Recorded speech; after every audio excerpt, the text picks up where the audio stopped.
Meanwhile, in China, the home country of the Wuhan virus, another virus is spreading. It's not a disease, it's the virus of debt, and it is infecting the Chinese economy.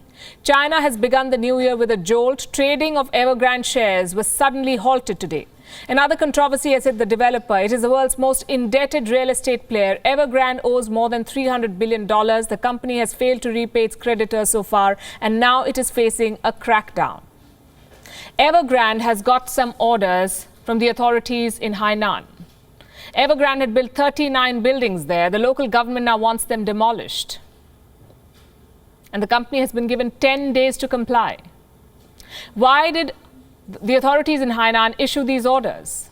Reports say the building permits for these projects were illegally obtained. So the solution is to tear down these 39 buildings and destroy the development. Billions of dollars worth of investment will go down the drain. According to the Global Times, more than $28 billion was spent on this project. And now Evergrande has been given a week's time to blow the entire thing up. These orders became public on Saturday. Today, Evergrande suspended the trading of its stock. The company did not say why, but that's what they did. Last week, Evergrande missed a $255 million payment. Creditors have lost confidence in the company, and now the Chinese government, too, could be gearing up to execute a controlled implosion of Evergrande. The cleanup is imperative. You see, 2022 is a very important year for Xi Jinping. He's going to be anointed China's leader for a record third term. It's a matter of formality, we know. Xi Jinping logged his extension last year itself. In November, the Communist Party approved a resolution. It paved the way for President Xi's third term in office. In the fall of 2022, this year, the extension will be made official. Xi Jinping will finally get his wish. The tag, the greatest leader since Mao, will no longer remain a description. It will become a title. But the debt crisis could ruin Xi Jinping's big party.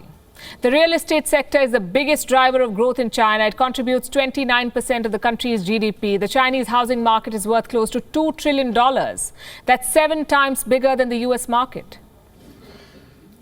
And Evergrande's fall is going to have a domino effect. Last month, the Chinese government intervened. A risk committee was created for Evergrande. Its job was to restructure the entire company. Officials from Chinese state-backed institutions are on this committee. Earlier, you see, Beijing was sitting on the sidelines, observing what was going on. Now it's very much part of resolving this crisis. It has taken a hands-on role.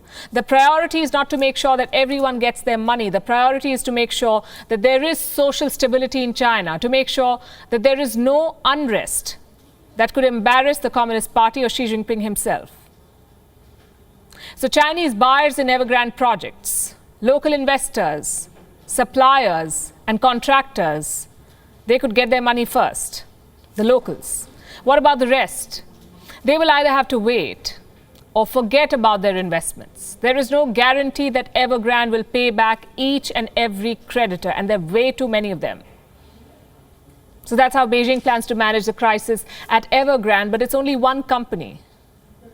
And it's not the only crisis that they will have to manage. The real estate sector in China is on shaky ground. How will China stop the entire thing from imploding? 2022 is a make or break year for China's real estate players too. According to S&P, 1/3 of Chinese developers could face a liquidity crunch in the next 12 months. China's property market as a whole owes a whopping $5 trillion. That's 1/3 of the country's GDP, $5 trillion. This month is going to be critical. The Chinese property sector needs $197 billion. Everyone is lining up for payments. $173 billion needs to be paid to workers as wages. A little more than $7 billion as payment towards debt. These are dollar bonds that are due. Chinese investors need to be paid back. They are owed more than $37 billion. 37 billion in yuan, in fact. That's more than $7 billion. The total bill is $197 billion. And this includes deferred wages to migrant workers and overdue debt payments from the last 2 months combined. Clearly, these companies don't have the money to pay. Workers are not getting their salaries, home buyers are not getting their homes, creditors are not getting their money. Had this happened anywhere else, it would have made big news, but not in China. The victims of China's debt virus are being censored. The president, meanwhile, insists that China is on the path to great rejuvenation. This was Xi Jinping's grand New Year pronouncement. Listen to this. Comrades, friends, ladies and gentlemen, my greetings to you all. The year 2022 is approaching. From Beijing, I extend New Year wishes to all of you. The past year has been a year of exceptional significance. We have lived through landmark events in the history of our party and our country.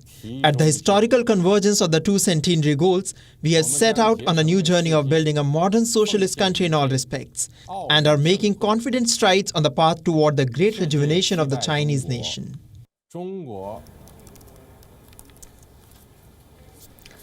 Xi Jinping might not talk about the problem yet, but more defaults could force him to face the reality. China's great revival has been fueled by debt, and the bubble is beginning to burst. WION is now available in your country. Download the app now and get all the news on the move.